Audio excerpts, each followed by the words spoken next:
Iya pemirsa, sebelum kita lanjutkan perbincangan, saya akan menyapa penelpon yang sudah bergabung bersama kami. Ada Pak Surya dari Jakarta Timur. Selamat malam Pak Surya. Malam. Iya, silahkan Pak dengan komentarnya.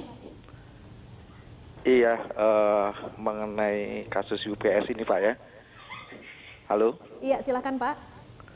Mengenai kasus UPS ini memang jelas terlihat bahwa ini ada unsur tindak pidananya ini Pak. Karena ini ada unsur kemubaziran. Kemubaziran penggunaan dana anggaran gitu ya. Tapi saya mau melihat di sini bagaimana caranya meminimalisasi kerugian negara saja Pak. Oke. Bagaimana caranya Pak? Caranya yaitu adalah memang mubazir kalau itu diletakkan di sekolah. Jadi usulan Anda harusnya ditempatkan di mana Pak? Ambil alih saja itu alat UPS itu dipergunakan ke tempat yang sangat membutuhkan. Seperti saya rasa di tempat dinas-dinas di bawah DKI Jakarta itu masih sangat membutuhkan itu saya rasa. Oke, baik. Terima kasih Pak Surya. Itu saja. Terima kasih. Ya, baik, terima kasih. Mas Firdaus, usulan Pak Surya ini realistis tidak sih kemudian diambil alih saja, dipindahkan ke tempat yang lebih membutuhkan dibandingkan dengan sekolah? Ya memang kalau kita bicara UPS, apalagi kapasitas besar ya, di atas 80 kVA misalnya, kan jarang di sekolah, hampir tidak pernah. Yang saya tahu itu di rumah sakit, di pusat data, server segala macam. Nah kalau memang tidak efektif gitu ya, masukkan saja misalnya ke dinas-dinas atau rumah sakit gitu ya, atau apa namanya, mungkin puskesmas kita yang besar misalnya, yang artinya butuh stabilisasi misalnya, karena untuk apa, ICU dan segala macam. Kemudian yang kedua bisa saja juga misalnya untuk instalasi yang lain begitu ya. Tetapi pertanyaannya yang lain misalnya, ya itu hanya mendayagunakan setelah rusak begitu. Iya. Nah pertanyaan kita misalnya, kalau aset recovery-nya mau baik, ya di dalam penuntutan nanti misalnya, selain dari misalnya ancaman sanksi badan juga ganti rugi dan denda. Bisa saja kalau dianggap ini terstruktur gitu ya, apa namanya, ada semacam praktek kong kali kong misalnya, untuk para tersangka dan kemudian masuk menjadi terdakwa di persidangan gitu ya, JPU-nya menuntut juga selain hukuman yang maksimal juga denda dan ganti rugi yang maksimal. Oke, gitu. Jadi lebih baik sebenarnya itu sehingga dapat juga recovery-nya. Dapat recovery-nya. Oke, ini adalah segmen terakhir Pak Taufik dan Mas Firdaus. Jadi kita akan mungkin ke kesimpulan terakhir saja, bagaimana kasus UPS ini kemudian bisa membuat kita melihat yang lebih besar lagi potensi terjadinya anggaran-anggaran siluman yang masuk setelah pembahasan. Nah, kira-kira ke depannya Pak Taufik, apa yang bisa dilakukan untuk menutup celah-celah ini?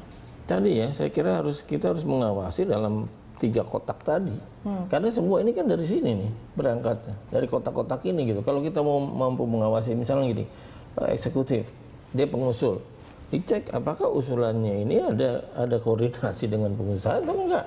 Atau kedua, apakah ini memang bagian dari kebutuhan yang prinsip apa enggak. Nah, masuk ke pembahasan kan, dibahas. Di sini nanti akan melalui perdebatan juga di sini. Nah kalau ini usulan untuk mengecek bagaimana eksekutif tidak kong kali kong dengan legislatif, seperti mungkin kemarin kan kita melihat ada kebuntuan ya untuk 2015 kemudian kembali ke 2014. Sebenarnya kalau ditulis itu kelihatan dari tadi saya bilang pembahasan tahap 1, tahap 2, tahap 3 gitu loh ya. Ada sesuatu yang masa sih nggak berubah ketika ada dialog gitu kan.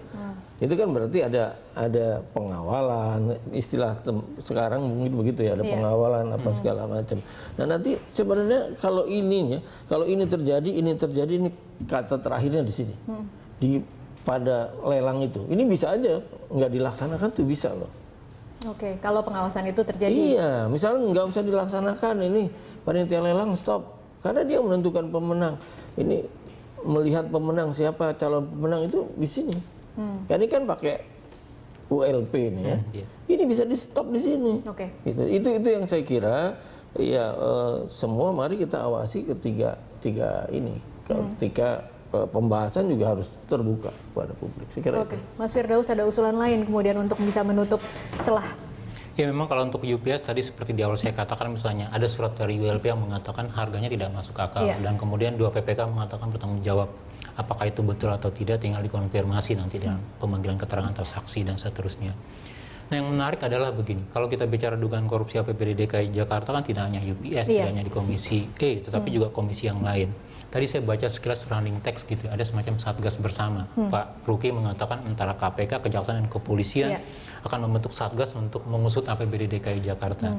Nah, dari dugaan yang tadi dikatakan lebih besar dari Senturi, ya saya pikir ini menjadi momentum untuk membuka. Satu itu artinya ada penegakan hukum dan tidak hanya untuk UPS, tidak hanya untuk Komisi E, tetapi juga komisi yang lain.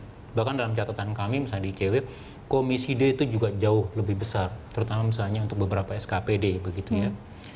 Yang kedua gitu ya, bahwa antara 3 HPH tentu ini kan tidak bisa kepolisian berjalan sendiri. KPK dengan kewenangan supervisi koordinasi bisa memantau, bisa melakukan koordinasi, bahkan JPU-nya kejaksaan misalnya. Sehingga tadi misalnya tidak hanya menyentuh aktor-aktor kecil, tidak hanya eksekutif, operator, tetapi juga legislatif dan pihak ketiga gitu. Dan yang terakhir menurut saya yang penting adalah begini. Kalau ada mekanisme pengawasan yang lemah, satu misalnya di DPRD juga tidak kurang optimal menjalankan fungsinya gitu ya. Kemudian yang kedua harus ada pembuatan sistem, kelembagaan sistem, e-budgeting, e-katalog gitu ya. Artinya harus menjadi sebuah spirit bersama untuk memperbaiki pengelolaan APBD. Sehingga misalnya APBD tidak lagi menjadi elit, segelintir elit begitu ya. Tapi bisa diawasi oleh masyarakat. Publik. Untuk Jakarta yang hujan aja kita banyak persoalan transportasi, drainase dan segala macam, maka misalnya anggaran yang tepat sasaran dan jatuh kepada publik menjadi prasyarat untuk misalnya tinggal 2 tahun ini misalnya. Oke, baik. Terima kasih Mas Firdaus dan juga Pak Taufik untuk waktunya di Prime Time Talk.